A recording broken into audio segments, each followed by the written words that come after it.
बिस्मिल्लाहिर्रहमानिर्रहीम। अस्सलामु अलैकुम नाजरीन, एक ऐसी रात जिस रात के अंदर इंसानी जिंदगियों के बारे में बहुत अहम फैसले किए जाएंगे।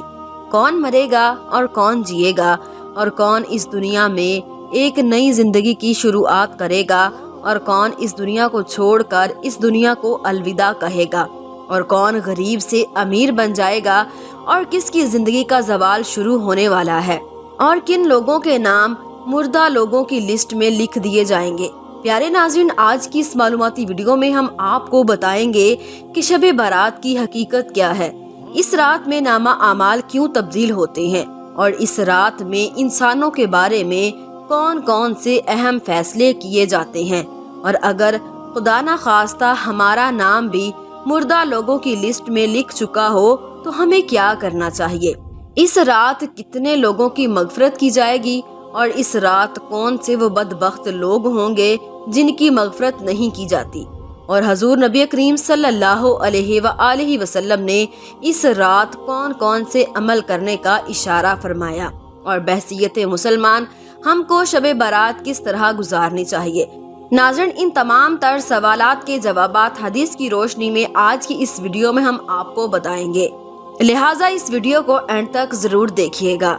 नाज़रीन, शबानुल मुअज्जम की 15वीं शब को शब बारात कहा जाता है। शब रात को कहते हैं और बारात के मानी बरी होना।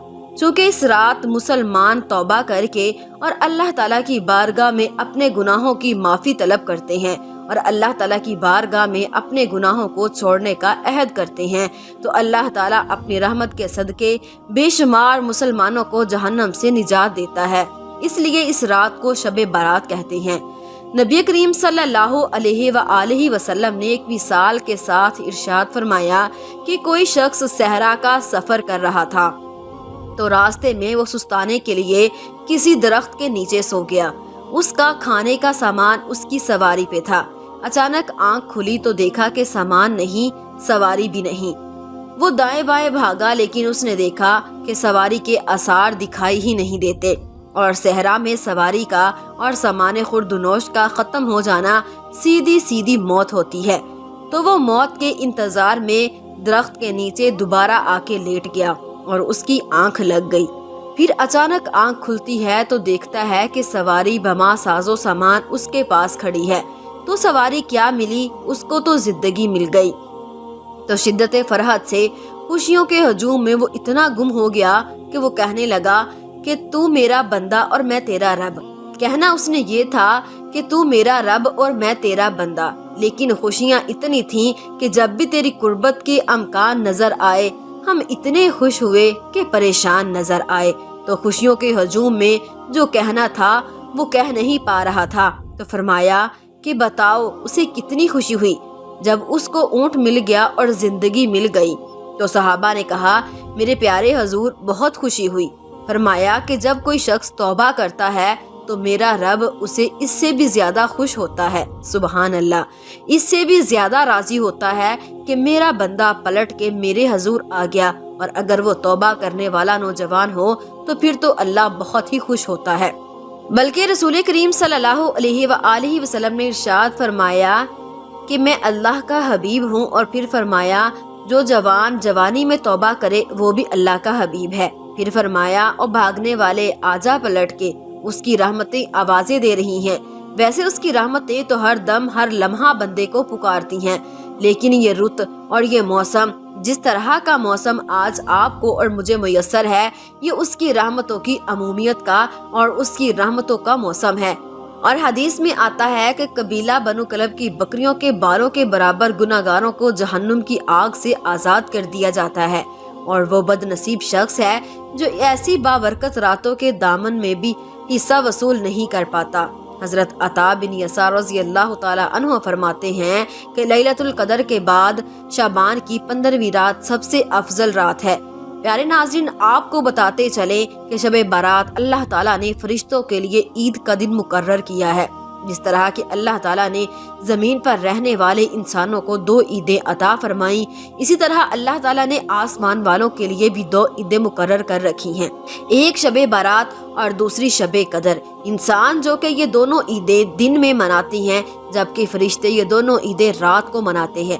अल्लाह ताला ने इन दोनों रातों को फरिश्तों के लिए ईद इसलिए मुकर्रर किया क्योंकि इंसान रात को सो जाता है जबकि फरिश्ते रात को सोते नहीं। वो हर वक्त अल्लाह ताला की इबादत में मसरूफ रहते हैं।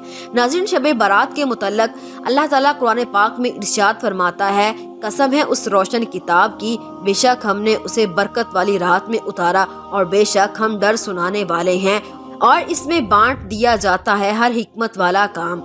इस आयत करीमा की तफसीर में मुफस्सरीन कुछ यूँ लिखते हैं कि इस शब से मुराद शब कदर या शब बारात है। हज़रत अकरमा रज़ी अल्लाह ताला अन्हो और दीगर मुफस्सरीन बयान करते हैं कि लैलतुल कदर से मुराद शब बारात है।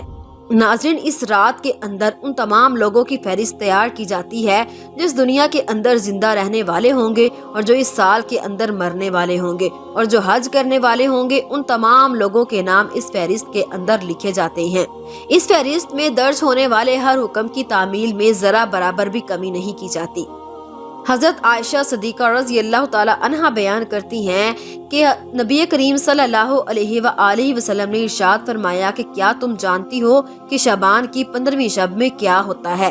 तो हज़रत आयशा सदीक़ा रज़ी अल्लाह ताला अन्हा ने अर्ज़ किया, या रसूल अल्लाह सल्लल्लाहु अलैहि वसल्लम, आप ही इरशाद फरमा दीजिए। तो नबी करीम सल्लल्लाहु अलैहि वसल्लम ने इरशाद फरमाया कि आइंदा साल में जितने भी पैदा होने वाले होते हैं वो इस रात में लिख दिए जाते हैं, और जितने इस साल में मरने वाले होते हैं वो भी इस रात में लिख दिए जाते हैं। और इस रात में लोगों के साल भर के अमाल उठाए जाते हैं और इस रात में लोगों का रिज़्क मुकर्रर किया जाता है और रिज़्क उतारा जाता है।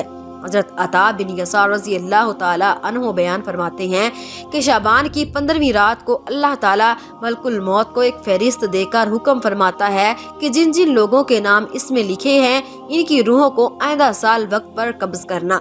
नाजरीन, तो इस रात में लोगों की जिंदगी और मौत का फैसला हो चुका होता है, जबकि हम लोगों के हालात तो ये होते हैं कि हम अपनी दुनिया में मगन होते हैं। कोई अपना बैंक बैलेंस बढ़ाने के चक्कर में लगा होता है, तो कोई अपनी कोठी और बंगला तैयार करने की कोशिश में लगा होता है, तो कोई अपनी शादी की तैयारी में लगा होता है, जबकि वो ये नहीं जानते कि उनका नाम मुर्दा लिस्ट में लिखा जा चुका है। हज़रत उस्मान बिन मोहम्मद रज़ी अल्लाह ताला अन्हो से मरवी है कि सरवरे कायनात हज़रत मोहम्मद मुस्तफ़ा सल्लल्लाहु अलैहि वसल्लम ने इरशाद फरमाया कि एक शाबान से दूसरे शाबान तक लोगों की ज़िंदगी मुनक़ता करने का वक्त इस रात में लिखा जाता है।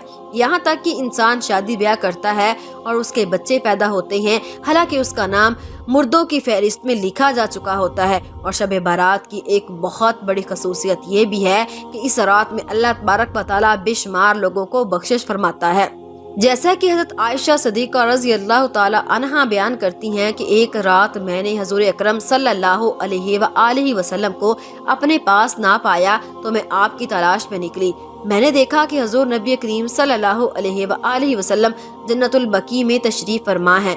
आप सल्लल्लाहु अलैहि वसल्लम ने फरमाया, क्या तुम्हें ये खौफ है कि अल्लाह तबारक व तआला और रसूल अल्लाह तुम्हारे साथ ज़्यादती करेंगे? मैंने अर्ज़ किया, या रसूल अल्लाह सल्लल्लाहु अलैहि वसल्लम, मुझे ये ख्याल आया कि शायद आप किसी दूसरी अहलिया के पास तशरीफ़ ले गए हैं। तो हज़ूर पाक सल्लल्लाहु अलैहि वसल्लम ने इरशाद फरमाया, बेशक अल्लाह तबारक व तआला शाबान की 15वीं शब आसमान दुनिया पर अपनी शान के मुताबिक जलवागर होता है और किबला बनो कलब की बकरियों के बालों से भी ज्यादा लोगों की मगफरत फरमाता है। अबू बकर सिद्दीक रज़ी अल्लाह ताला अन्हो से रिवायत है कि हुज़ूर अकरम सल्लल्लाहु अलैहि वसल्लम ने इरशाद फरमाया कि शबान की 15वीं शब में अल्लाह तबारक व तआला आसमान दुनिया पर अपनी शान के मुताबिक जलवागर होता है और उस शब में हर किसी की मगफरत फरमा देता है, सिवाय उन लोगों के जो शिरक करने वाले हों और बुग़्ज़ रखने वाले हों। और एक दूसरी रिवायत में आता है कि नबी करीम रऊफ़ुर रहीम सल्लल्लाहु अलैहि वसल्लम ने इरशाद फरमाया कि अल्लाह तबारक व तआला शाबान की 15वीं शब में अपने रहमो करम से तमाम मखलूक़ात की बख्शिश फरमा देता है, सिवाय उन लोगों के जो शिरक करने वाले हों और कीना रखने वाले हों। नाज़रीन, शब बारात में फरिश्तों को बाज़ अमूर दिए जाते हैं और शब बारात एक ऐसी रात है जिसमें अल्लाह तबारक व तआला मुसलमानों की मगफरत फरमाता है और दुआओं को कबूल करता है। जैसा कि हज़रत उस्मान रज़ी अल्लाह ताला अन्हो से रिवायत है कि रसूलुल्लाह सल्लल्लाहु अलैहि वसल्लम ने इरशाद फरमाया, जब शाबान की 15वीं शब आती है तो وقت اللہ تعالیٰ کی طرف سے یہ اعلان ہوتا ہے کہ ہے کوئی مغفرت طلب کرنے والا، اس کے گناہ بخش دوں گا، ہے کوئی مجھ سے معافی مانگنے والا، اسے عطا کروں گا۔ اس وقت اللہ تعالیٰ سے جو مانگا جائے وہ ملتا ہے، وہ سب کی دعاؤں کو قبول فرماتا ہے سوائے بدکار عورت اور مشرک شخص کے۔ حضرت علی رضی اللہ تعالی عنہ سے روایت ہے کہ غیب بتانے والے آقا نبی کریم صلی اللہ علیہ وآلہ وسلم نے ارشاد فرمایا، جب شعبان کی 15ویں رات آتی ہے تو رات کو قیام کرو اور دن کو روزہ رکھو، کیونکہ غروب آفتاب کے وقت سے ہی اللہ تعالیٰ کی رحمت آسمان و دنیا پر نازل کی جاتی ہے، اور اللہ تبارک و تعالیٰ ارشاد فرماتا ہے کہ ہے کوئی مغفرت طلب کرنے والا میں اس کو بخش دوں گا، ہے کوئی رزق مانگنے والا میں اس کو رزق دوں گا، ہے کوئی مصیبت زدہ میں اسے مصیبت سے نجات دوں۔ اور یہ اعلان طلوع فجر تک اللہ تبارک و تعالیٰ کی طرف سے ہوتا رہتا ہے۔ ناظرین، حضور اکرم صلی اللہ علیہ وآلہ وسلم نے ارشاد فرمایا کہ شعبان میرا مہینہ ہے اور رمضان اللہ تعالیٰ کا مہینہ ہے۔ روایت میں آتا ہے کہ نبی کریم صلی اللہ علیہ وآلہ وسلم ماہ رمضان کے علاوہ شعبان المعظم میں روزے رکھا کرتے تھے اور اللہ تعالیٰ کی عبادت کے لیے کمر بستہ ہو جاتے۔ حضور اکرم صلی اللہ علیہ وآلہ وسلم شعبان المعظم میں بھی بہت زیادہ اللہ تعالیٰ کی عبادت کیا کرتے اور صحابہ کرام کو اس کی تلقین کیا کرتے، لیکن افسوس کہ آج کے دور میں لوگ اس مقدس رات کو آتش بازی کی نظر کر دیتے ہیں۔ جس رات میں اللہ تعالیٰ سے مغفرت طلب کرنی چاہیے، اس رات کو آج کے مسلمان فضول خرچی اور آتش بازی میں گزار دیتے ہیں اور اللہ تعالیٰ کو راضی کرنے کے بجائے الٹا ان گناہوں کے اندر مبتلا ہو کر اللہ تعالیٰ کی نافرمانیاں کرنے لگتے ہیں اور اللہ تعالیٰ کو ناراض کر بیٹھتے ہیں۔ ناظرین، اس رات کے اندر ہمیں کثرت سے اللہ تعالیٰ کی عبادت کرنی چاہیے اور ہمیشہ ہمیشہ کے لیے اپنے گناہوں سے توبہ کرنی چاہیے، کیونکہ ہو سکتا ہے کہ ہمارا نام بھی ان لوگوں کی فہرست میں لکھا جا چکا ہو جو اس سال مرنے والے ہیں۔ ہمیں چاہیے کہ ہم اپنے تمام گناہوں سے توبہ کریں اور اللہ تعالیٰ کی بارگاہ میں اپنے گناہوں کی معافی طلب کریں۔ پیارے ناظرین، شب بارات کی رات کو اللہ تعالیٰ کی بارگاہ میں گزارنا چاہیے اور شب بیداری کرنی چاہیے، جیسا کہ رسول اللہ صلی اللہ علیہ وآلہ وسلم خود بھی شب بیداری کرتے اور دوسروں کو بھی شب بیداری کرنے کی تلقین فرماتے اور اللہ تعالیٰ کی عبادت کرنے کا حکم ارشاد فرماتے۔ اللہ تعالیٰ سے دعا ہے کہ اللہ تعالیٰ ہم سب کو اس رات زیادہ سے زیادہ عبادت کرنے اور اپنے گناہوں سے معافی اور توبہ کرنے کی توفیق عطا فرمائے، آمین۔